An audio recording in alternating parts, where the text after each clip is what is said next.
¿Está feliz? Vamos a hacer un repaso. Hoy no les voy a presentar un texto de partida, porque lo que estoy buscando es dos cosas: repasar lo que hemos visto y mirar hacia dónde vamos. ¿Me hago entender? Y a este repaso yo le he titulado Derrumbando egos. Usted sabe qué es el ego, ¿cierto? El ego es esa percepción que yo tengo de mí mismo. El ego es eso que está aquí adentro, que solo habla de mí. Eso es el ego. El ego es lo que atacó a la iglesia en Roma. Y el ego es lo que a muchas iglesias ataca hoy en día.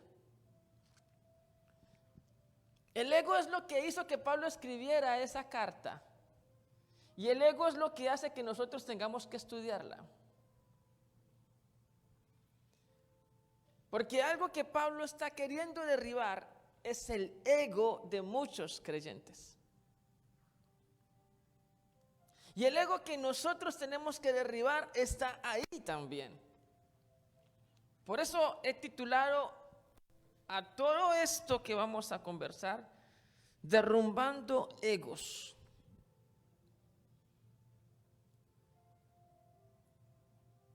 No sé si lo recuerda, pero le he explicado muchas veces cuál es el motivo por el que Pablo escribió la carta. O por lo menos el motivo que yo creo que motivó a Pablo a escribir la carta. Recuerde, si hacemos algo de memoria histórica, que en el año 49, el emperador de turno, que se llamaba Claudio, expulsó a los judíos de Roma. Un historiador de la época explicó que la razón de la expulsión se debía a que los judíos generaban alboroto en plazas y calles por culpa de un tal Crestos, que nosotros creemos que hablaba de Cristo, solo que él lo escribió mal.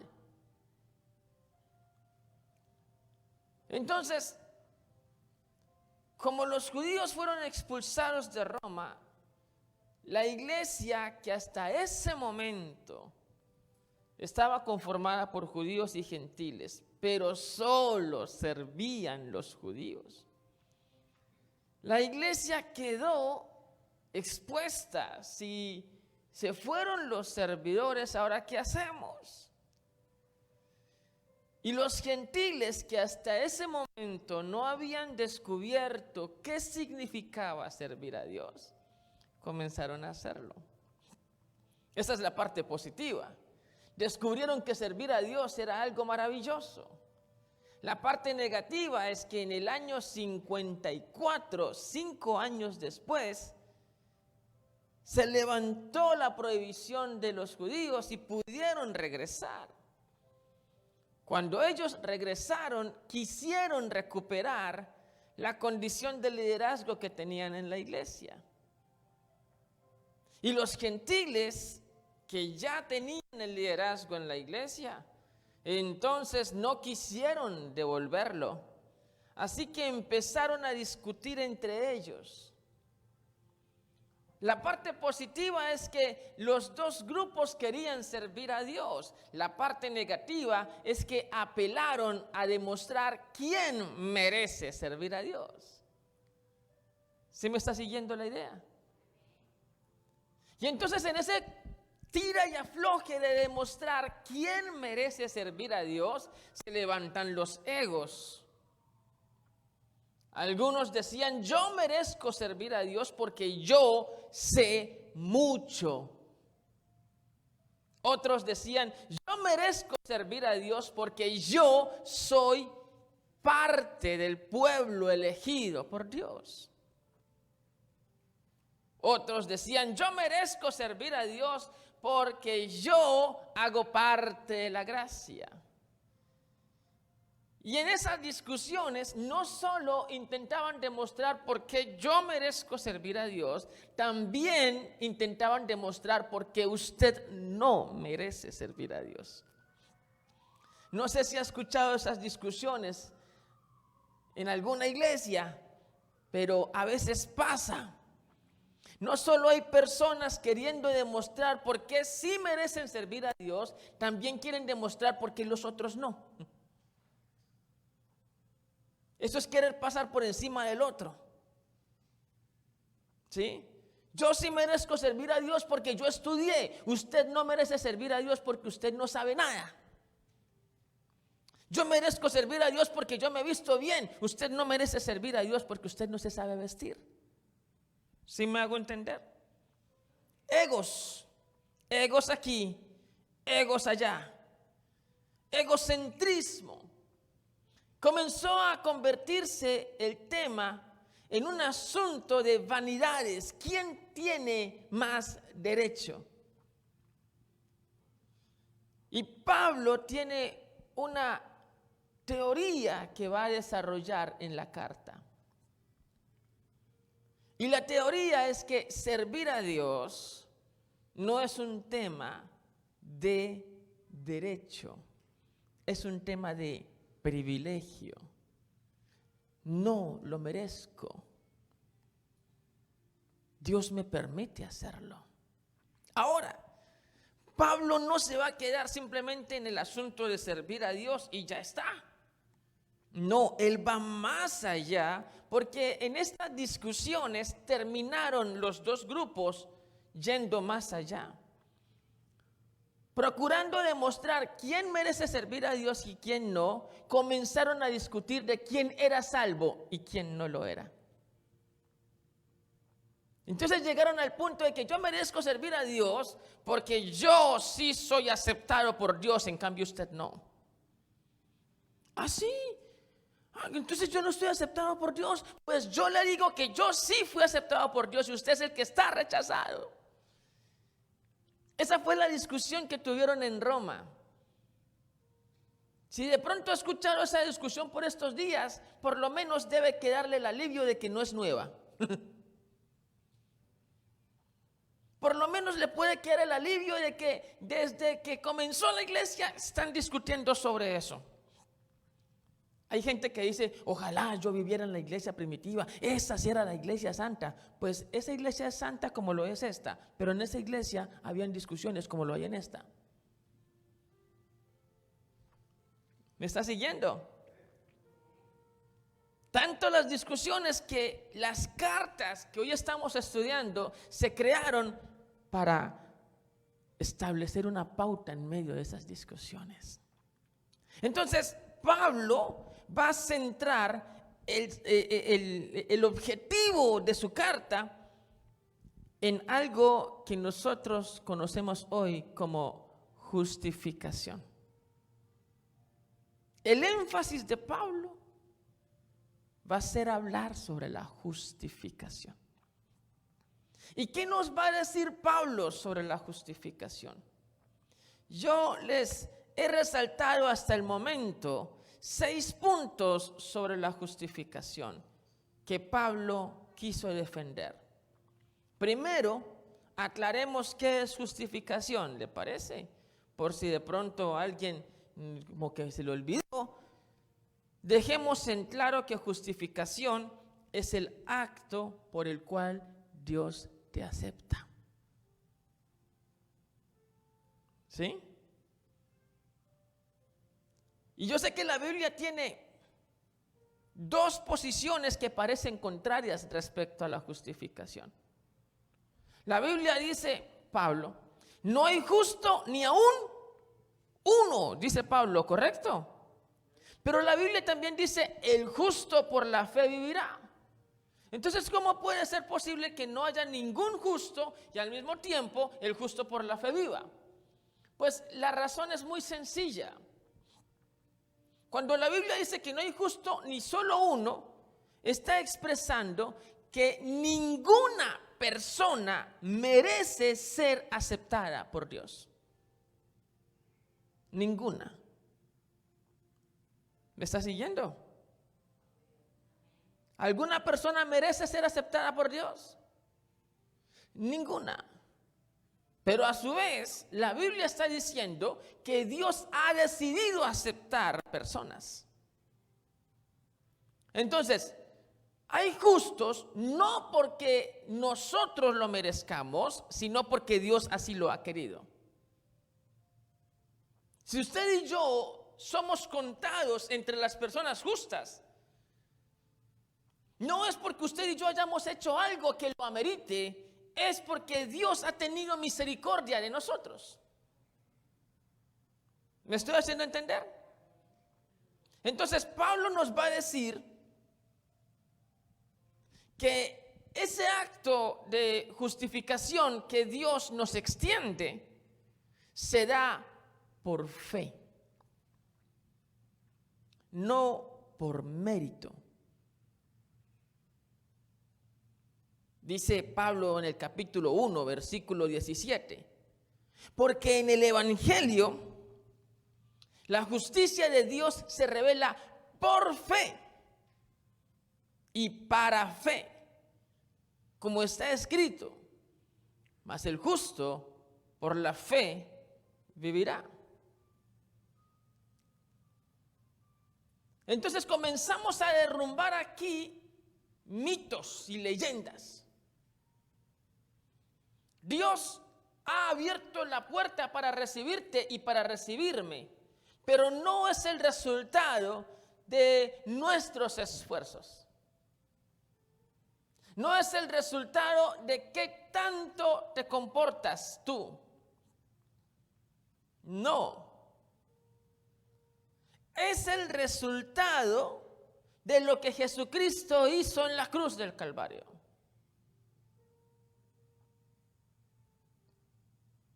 El Padre te acepta y me acepta por el sacrificio en la cruz. Luego, Pablo va a insistir en que esto es algo real. Si no hay justificación, entonces no hay manera de acceder a la presencia de Dios y de aspirar a la eternidad.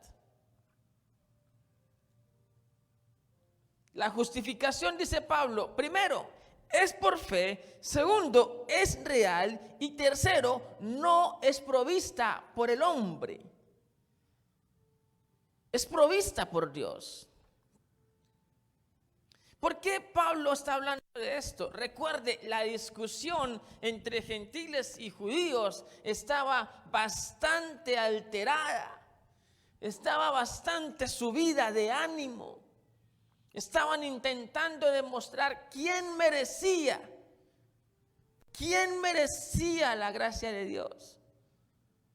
Hoy en día, que alguien esté discutiendo sobre eso suena bastante orgulloso, ¿cierto? Yo merezco la gracia de Dios. Usted merece, usted no merece nada, responde uno. Pero eso que ahora parece demasiado ilógico, en ese tiempo lo discutían con soberbia. Sin embargo, no deje de parecerle extraño que aún en la actualidad algunas personas reclaman derecho por tiempo o por herencia. Es que yo vengo de la tercera generación de pastores, así que yo merezco servir. Es que yo llevo 30 años en esta iglesia, yo merezco servir. No deje de parecerle extraño que algunas personas todavía están apelando a méritos para reclamar justificación. Y usted le pregunta a alguien, ¿por qué crees que el Señor te acepta? Y alguien puede responder tranquilamente, porque yo toda la vida he sido cristiano. Porque yo no le hago mal a nadie. Porque es que el Señor es bueno y Él es solo amor.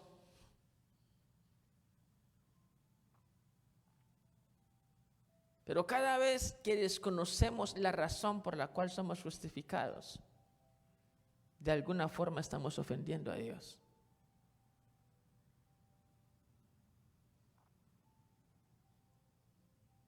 ¿Está aquí conmigo?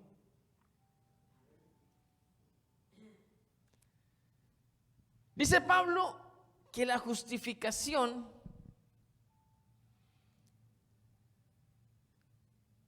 primero necesita ser establecida sobre grupos. ¿Quién necesita ser justificado? Entonces él dice, el judío necesita ser justificado. Sí, lo que pasa es que los judíos ya se consideraban aceptados previamente. Los judíos tienen el pensamiento que el padre Abraham está a la vera del camino que lleva hacia la condenación, allá a la puerta. Y cuando ve que viene un judío, lo agarra el brazo y venga que usted no va para allá. A todos los demás los deja caer allá a la condenación. Pero viene un judío por ahí y enseguida lo agarra. Y el padre Abraham en persona está impidiendo que ningún judío caiga en la condenación. Ese es el pensamiento que tienen entre ellos. Pero no funciona así. El judío también necesita ser justificado. Es decir, no por ser judío ya tú eres aceptado por Dios. Es curioso que algunos creyentes en la actualidad, desesperados en busca de justificación, se han hecho judíos. Se han circuncidado. Ya se ponen la kipá. Y ya quieren cumplir la Torá plena, íntegra y cabal. Porque en ese desespero por encontrar justificación, asumen que es la única manera para ser justificados. El judío también necesita ser justificado. En el capítulo 2, todo el capítulo 2, Pablo dice que el judío por sí solo no está aceptado por Dios. Pero no se queda solo con los judíos. Pablo dice que también los gentiles necesitan ser justificados. Así que si sumamos judíos y sumamos gentiles, ¿qué tenemos? Todos necesitan ser justificados. Dice Romanos capítulo 3, versículo 21. Aparte de la ley, se ha manifestado la justicia de Dios, testificada por la ley y por los profetas. La justicia de Dios por medio de la fe en Jesucristo para todos los que creen en Él. Porque no hay diferencia, por cuanto todos pecaron, todos están destituidos de la gloria de Dios, siendo justificados gratuitamente por su gracia, mediante la redención que es en Cristo Jesús. Todos necesitan ser aprobados por Dios. No hay nadie que esté preaprobado. No hay nadie que nació con la aceptación de Dios bajo el brazo. Todos necesitamos pasar por esa justificación. Y la justificación tiene un solo nombre, es una sola ruta, se llama Jesucristo. En ese punto, Pablo comienza a establecer uno de los criterios más importantes que pudiese describirte. La justificación no da lugar a la jactancia. Dice Pablo en Romanos 3, versículo 27, ¿dónde está pues la jactancia? Queda excluida. ¿Por cuál ley? ¿La de las obras? No, sino por la de la fe.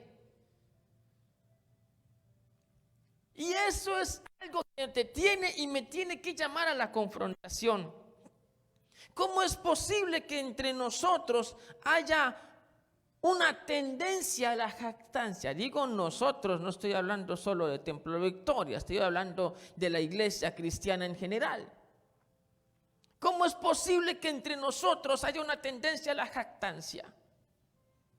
Dirá alguien, ¿cómo que jactancia? Aquí no hay nada de jactancia. ¿Así? Entonces, ¿por qué algunas personas miran por encima del otro? Por encima del hombro al otro. ¿Por qué algunas personas tienen esa inclinación a decir, este es pecador, este está más dañado, es una manzana podrida, este es peor? ¿Por qué algunas personas andan con el dedo así, disparando aquí, disparando para allá? Es más, no sé si lo han notado, pero algunas personas dicen, ¿y a este quién lo puso a servir? Es más, preguntan, ¿y qué derecho tiene este a servir? No sé si ha escuchado esa pregunta.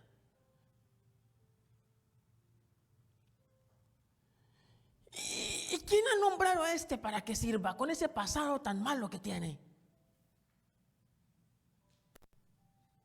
Es que usted no sabe todos los pecados que ha cometido esta persona.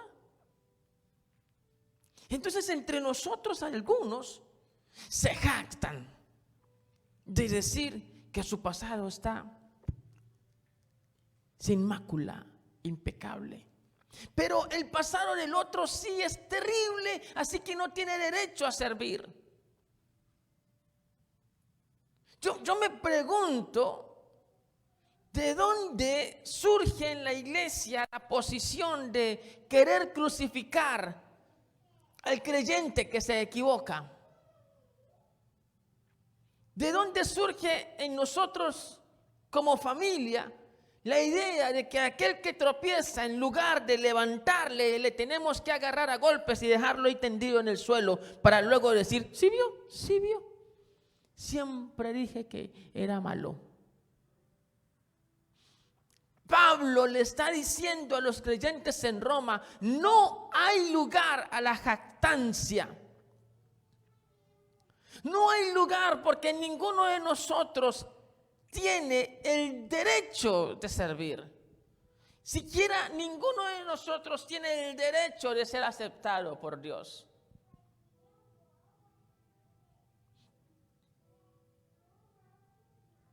Es que es interesante que usted vea a alguien a quien se le ha perdonado una deuda inmensa. Alguien que se le ha perdonado una deuda de $5 millones y usted sabe que esa deuda se le perdonó. Usted ve a esa persona reclamándole a otro de forma despiadada porque le debe $1,000. No hay lugar a la jactancia, dice Pablo. Es que él está concentrado en eso. Por supuesto que hay personas que van a cuestionar esta posición de Pablo. No, como que no hay lugar a la jactancia, es que nosotros tenemos que cumplir las sagradas escrituras, la sagrada doctrina. Y entonces Pablo va a demostrar que la justificación, como él la está abordando, es histórica, es determinantemente bíblica. Va a traer ejemplos, el ejemplo de Abraham y el ejemplo de David. Y va a decirle a sus lectores, lo que yo les estoy diciendo no me lo estoy inventando. Iglesia, lo que yo estoy diciendo aquí en este momento no surge de la imaginación del pastor John. El evangelio que nos invita a vivir la Biblia es un evangelio basado en el amor al otro. Es un evangelio basado en extender la mano al otro.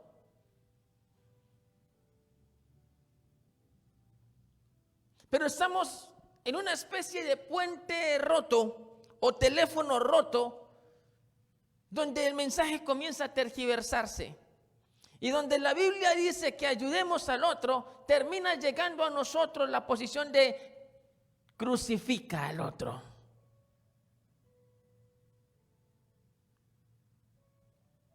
¿Será que nuestro papel es el de ser juez? Voy a volver a recordarle la ilustración que he utilizado cuando menos 3 veces en este proceso de enseñanza. Si esto es un juicio, asumámoslo entonces como un juicio.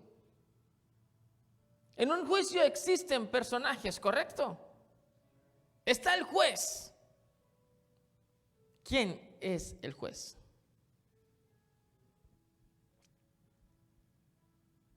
Creo que podríamos coincidir todos en que el juez es el Padre Eterno. ¿Está de acuerdo o no? Ok.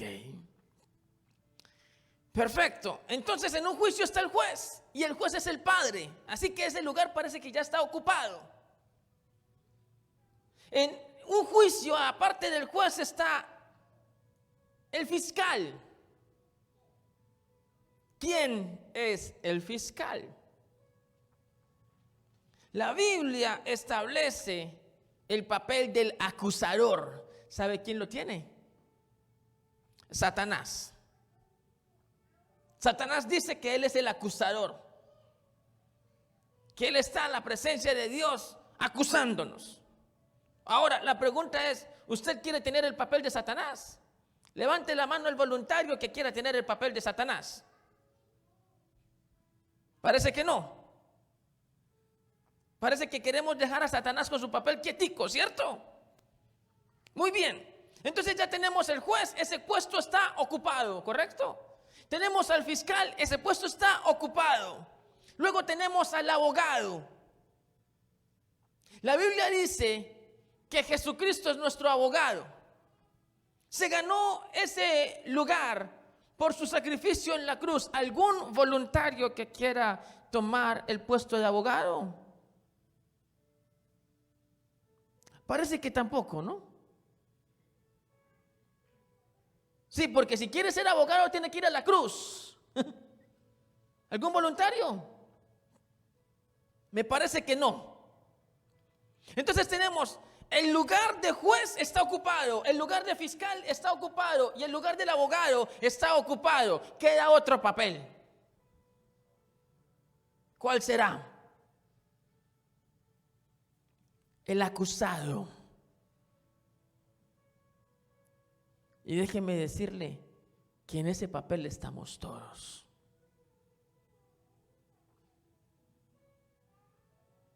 Ahora bien, vamos a imaginarnos en un juicio, ¿correcto? Y la persona que van a juzgar, de hecho, no es una persona. Somos todos nosotros, pero van uno por uno. Usted sabe que existe en el derecho legal algo que se llama jurisprudencia, ¿correcto? ¿Sí conoce esa palabra? Jurisprudencia quiere decir que conforme se actúe con una persona, se hará con los demás. ¿Sí?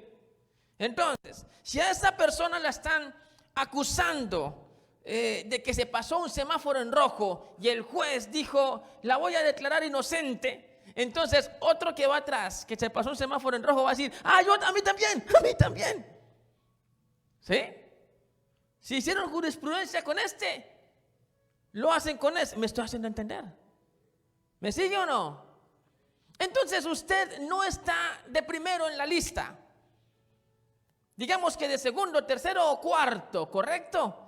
Y están juzgando a alguien más. Y lo están juzgando por los mismos delitos que lo van a juzgar a usted. Exactamente por los mismos. ¿Me está siguiendo la idea? Y entonces está el juez. ¿El juez quién es? El Padre. Está el fiscal. ¿Quién es el fiscal? Satanás. Y está el abogado. ¿Quién es el abogado? Cristo. ¿Y usted qué es? El acusado. Y está en fila. Y todos los que están siendo juzgados es por los mismos delitos. Le voy a hacer una pregunta. Si usted sabe que van a hacer jurisprudencia a partir del primer caso, es decir, si son los mismos delitos, la decisión que tomen con el primero es la decisión que van a tomar con los demás. La pregunta es, Usted va a levantar su mano y va a decir: júzguelo, señor juez, y declárelo culpable y métale 100 años. ¿Usted va a decir eso? Métale una cadena perpetua porque se lo merece. ¿Usted va a decir eso? Van a hacer jurisprudencia con usted. Lo que le declaren a él, se lo declaran a usted. ¿Usted va a hacer eso? Porque es lo que estamos haciendo. No tengan misericordia de ese. Estás pidiendo que no tengan misericordia de ti. Hundan a ese por pecador. Están pidiendo que te hundan por pecador. Pero en el Señor no es congruente que reclames derechos de condenación para aquel y pidas clemencia para ti.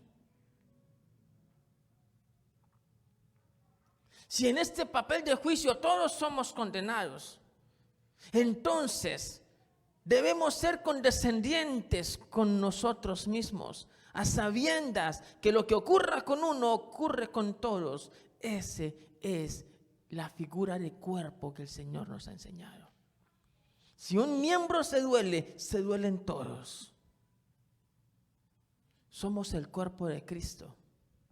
¿Qué ataca a Pablo? La jactancia.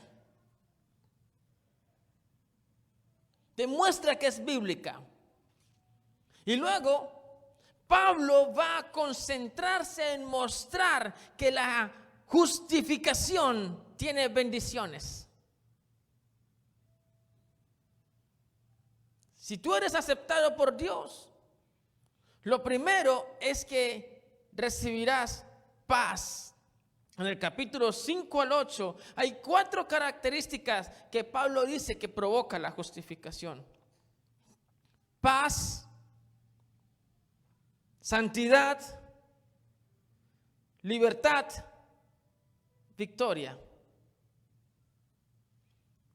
Paz, santidad, libertad, victoria. 4 bendiciones que provoca la justificación en nuestra vida. Porque aquel que es justo, dice Pablo, justificados pues con el Señor, tenemos paz para con Dios. Y dice Pablo que en tanto justificados, entonces ahora somos apartados para Él.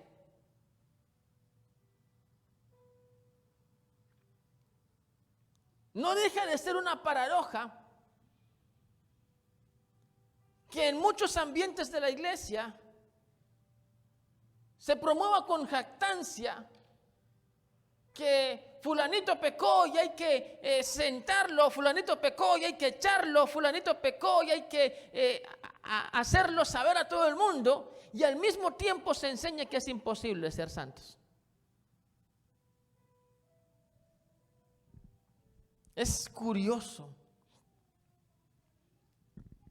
Gente enseñando que no se puede ser santos, pero al mismo tiempo alarmada porque alguien pecó. Entonces vamos a hacer aclaraciones. Primero, el llamado bíblico es a ser santos. Por lo tanto, sí se puede ser santo. Es que Pedro lo dice: sean pues ustedes santos en toda su manera de vivir. Y en el capítulo 6, Pablo le dice a sus lectores en Roma: ¿cómo vamos a vivir en el pecado si se supone que ya morimos a él? Entonces sí estamos llamados a la santidad. Lo que pasa es que un reflejo de la santidad es el amor. Que le sirva esto como claridad para identificar dónde hay verdadera santidad. ¿No ha escuchado el adagio popular: el que anda con la miel algo se le pega? ¿Sí ha escuchado eso? ¿Cómo vas a andar con Dios? Dice Juan que Dios es amor y no se te pegue el amor.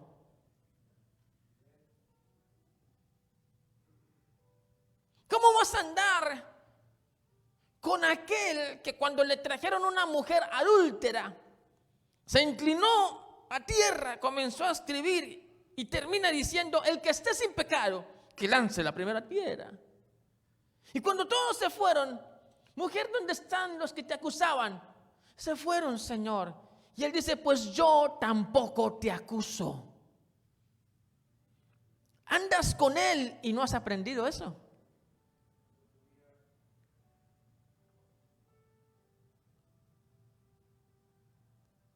Andas con Dios y todavía no has visto que el propósito de Dios es que todos procedamos al arrepentimiento. Andas con Dios y todavía no te has percatado que los propósitos que Él tiene con nosotros son de bendición, son de paz.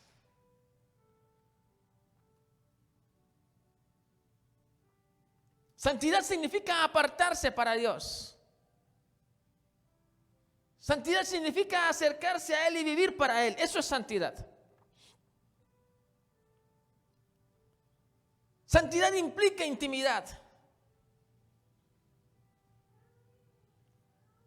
Por eso es inconsistente una iglesia santa que al mismo tiempo demanda sangre.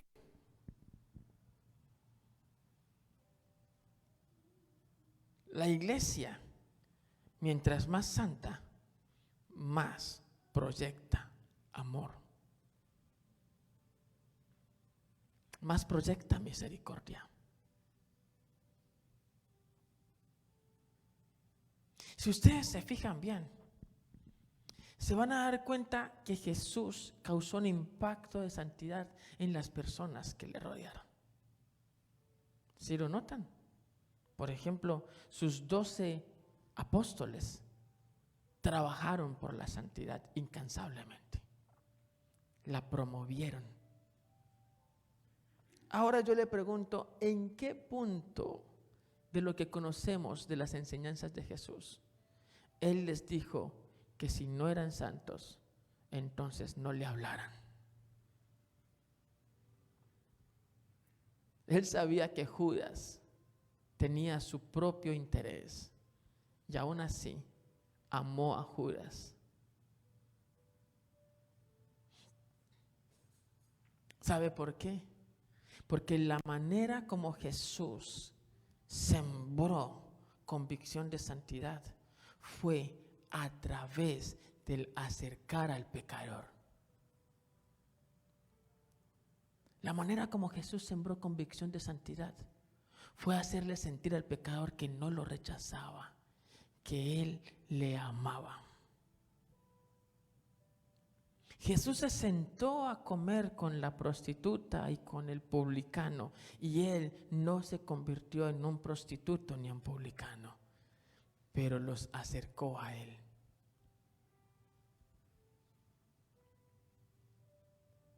Pablo dice que al judío se le hace judío y al griego se hace griego, todo con el objeto de alcanzarlos.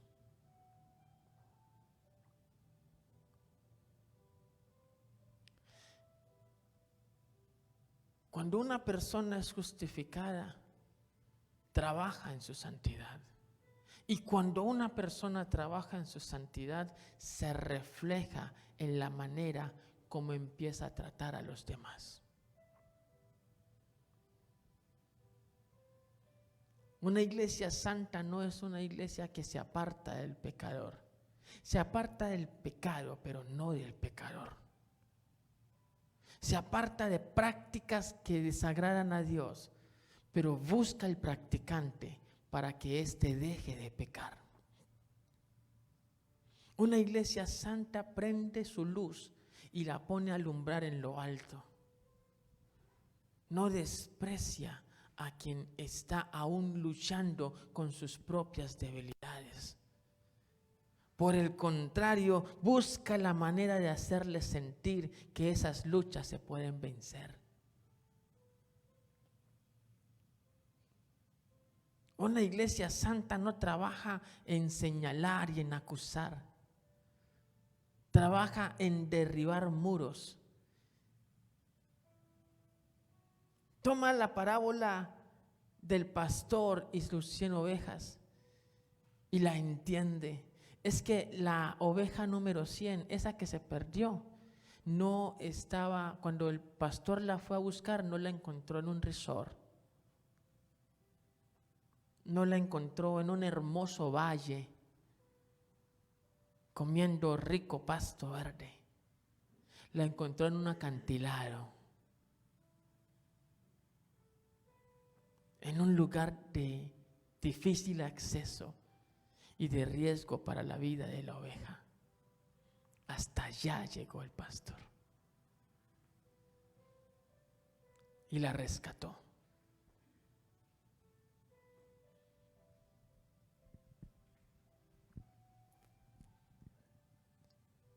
La justificación provoca libertad, pero no la libertad de la que habla mucha gente. Yo hago lo que a mí me dé la gana. Libertad en el sentido de conciencia. ¿Sabe quién es verdaderamente libre? A ver, ¿quién es verdaderamente libre? Y Juan 8:32 nos da la respuesta. Entonces, ¿quién es verdaderamente libre? Pues el que conoce la verdad. ¿O no? ¿Qué dice Juan 8:32? Conocerás la verdad y la verdad te hará libre. Entonces, los que son verdaderamente libres son aquellos que conocen la verdad. Porque la libertad implica conciencia. No soy libre en medio del desconocimiento. Soy libre cuando sé lo que estoy haciendo, por qué lo estoy haciendo. Soy libre cuando actúo con convicciones sólidas. Algunas personas dicen que son libres fumando y no se han dado cuenta que ese cigarrillo los esclavizó. Yo soy libre de tomar alcohol y no se han dado cuenta que el alcohol los esclavizó. Yo dejo la pornografía cuando quiera y no se han dado cuenta que la pornografía los esclavizó.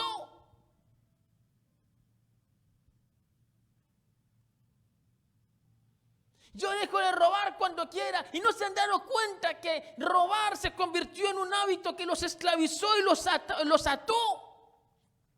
Entonces, no hacer lo que yo quiera no implica libertad. Libertad es conciencia. Conciencia de lo que estoy haciendo, y esa plena conciencia solo te la ofrece Cristo cuando te recibe en su regazo. Algunos ni siquiera se han dado cuenta que su hogar se está acabando a pedacitos, se desmorona. Pero siguen diciendo yo hago lo que yo quiera. Pero siguen diciendo yo no soy esclavo de nada ni de nadie. Yo soy libre. No, no eres libre. Satanás es experto en esclavizar. Porque te quita la capacidad de razonar. Si te fijas, la mayor cantidad de adicciones terminan calando tanto en la persona que ésta actúa siquiera sin pensarlas.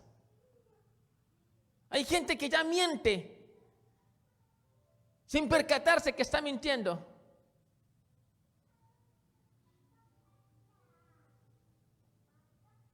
Eso se llama cleptomanía. Hay gente que ya apuesta sin percatarse que está apostando. Eso se llama ludopatía.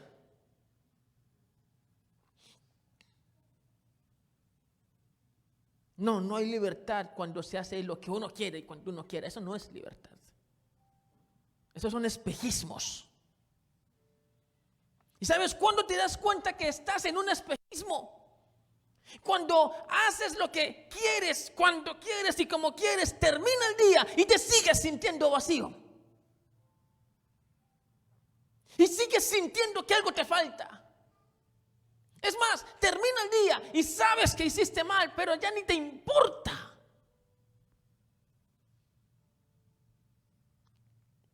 Estás esclavo. Y la única forma de ser libre se llama Jesucristo. Es la única manera. Cuando eres justificado por el Padre a través de Jesucristo, Él te trae a libertad. Pablo dice así: o le sirves al pecado o le sirves a la justicia. Y si le sirves al pecado, eres esclavo del pecado.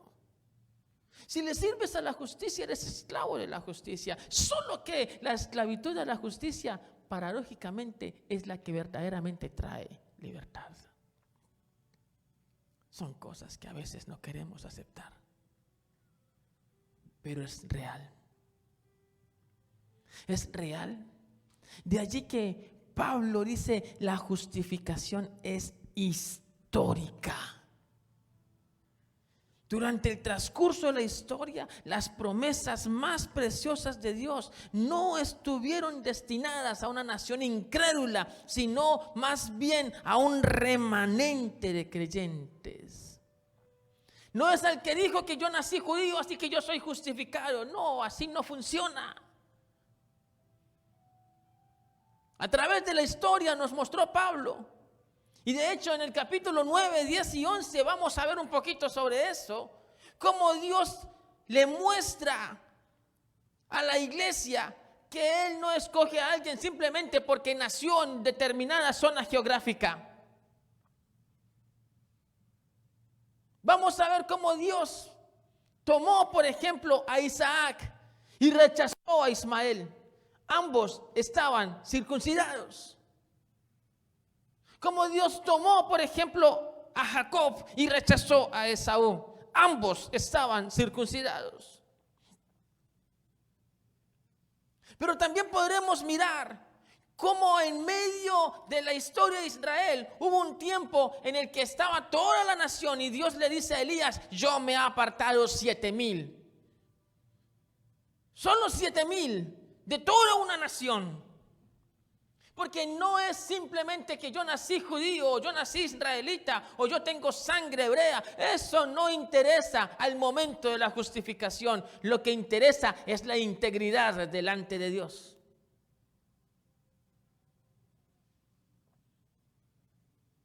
Yo tengo un tío pastor, ¿y eso qué importa?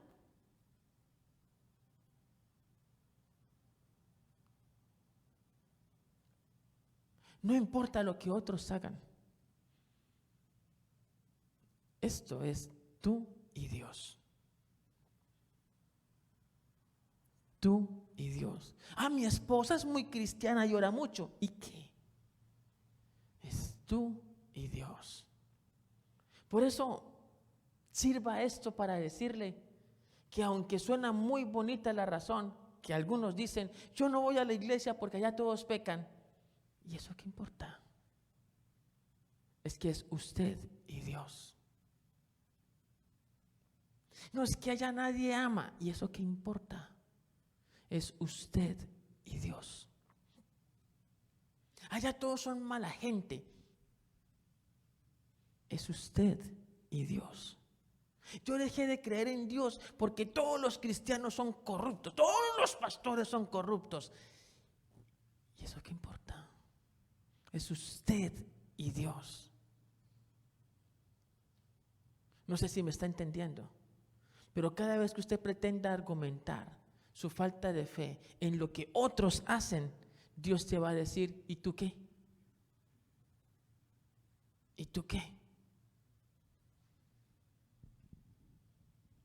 Cuando el Señor restauró a Pedro, el Señor Jesús, la primera pregunta que se le ocurrió hacer a Pedro es: Señor, ¿y qué van a hacer con ese? Con Juan. ¿Y ese qué? ¿Qué va a hacer con él? ¿Y sabe qué le respondió Jesús a Pedro? ¿Se lo respondo en latino o se lo respondo bíblico? Así a lo latino. ¿A usted qué le importa? Lo que yo haga con él, a usted no le importa. Así le respondió. Es usted y Dios.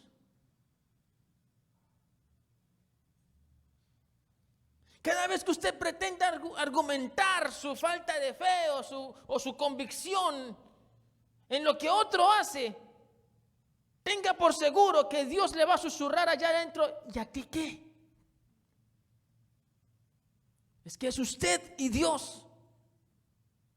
El autor a los Hebreos lo dijo clarito. Él dijo: pongan sus ojos en Jesús, autor y consumador de la fe.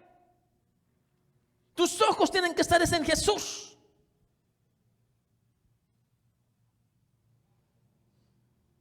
¿Está aquí conmigo?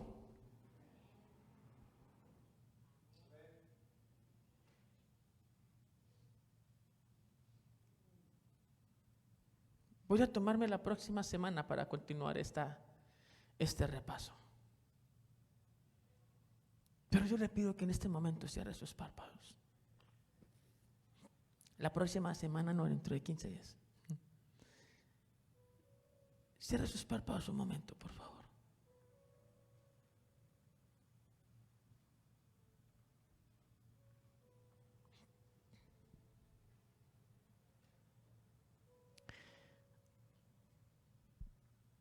Y escúcheme.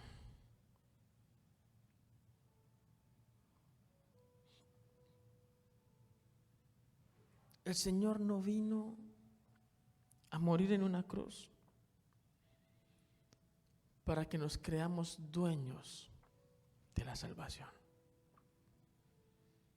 Vino a morir en una cruz para que al final reconozcamos que esto es por Él y para Él.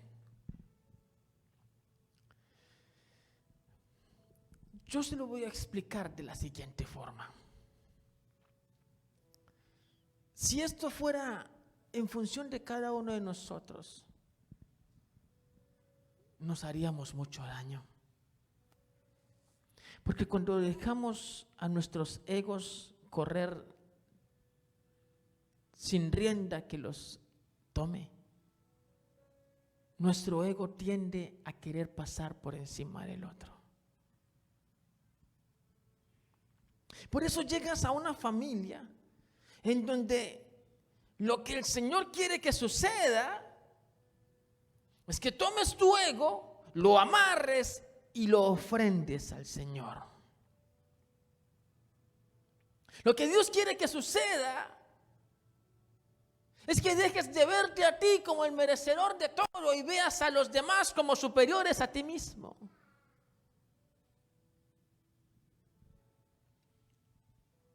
Y entonces en eso tú comienzas a entender que el cuerpo que el Señor construye no está en función del individuo, sino que está en función de todos. Todos estamos para que el otro crezca.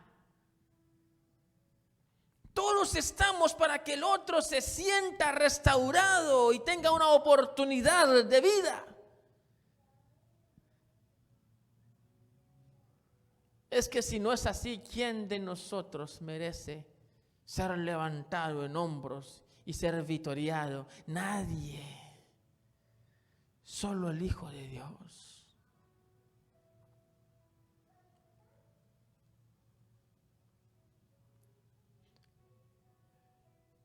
Yo no sé cuánto tiempo llevo compartiendo con ustedes sobre Romanos, año y medio, algo así quizás. Y el centro de este mensaje sigue siendo el mismo.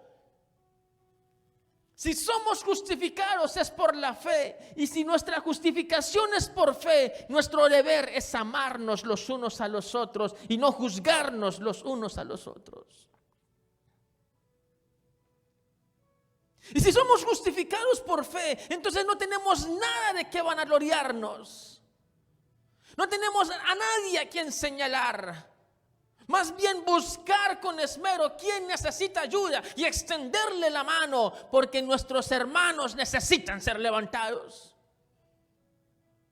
Necesitamos una iglesia que se convenza de la misericordia de Dios y no se llene de la vanagloria de la vida. No te puedes llenar de un sentimiento de jactancia que te haga pensar que tú sí mereces una cosa o la otra. En cambio el otro solo merece el rechazo. Porque eso no es lo que el Señor te llamó a experimentar. Ese no hace parte del propósito de Dios. El propósito de Dios tiene que ver con vida que extendemos entre nosotros y hacemos que llegue a otros que requieren de Él. Una iglesia que se ama es una iglesia que siembra vida. Es una iglesia que crece con fuerza.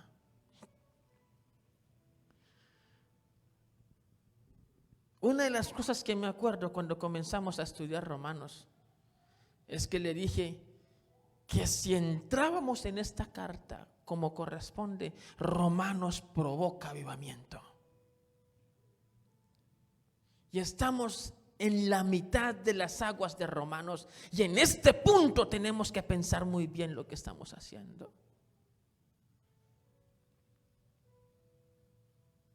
En este punto tienes que saber que el Señor reclama de usted y de mí que reflejemos su amor.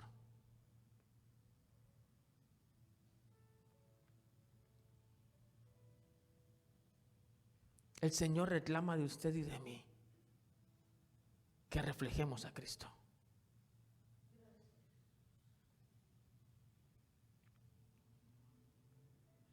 Alguien que le diga al Señor: yo quiero hacerlo a partir de ahora. Y si en algún momento he juzgado a otro con causa y sin causa, Señor, yo renuncio al papel de juez. Yo renuncio al papel de juez y me comporto ahora como compañero de quien necesita ser ayudado. A extender mi brazo a quien necesite apoyo. Ya hay un fiscal, yo no quiero ser un fiscal.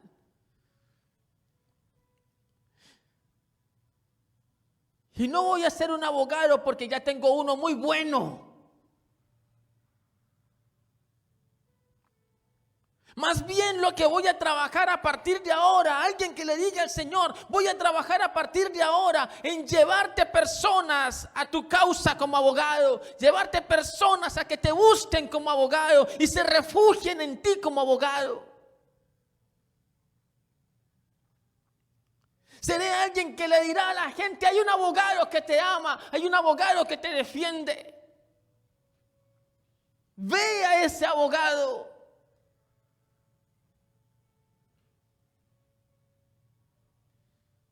Voy a trabajar para que mi corazón no se llene de egos. Voy a trabajar por derrumbar estos egos.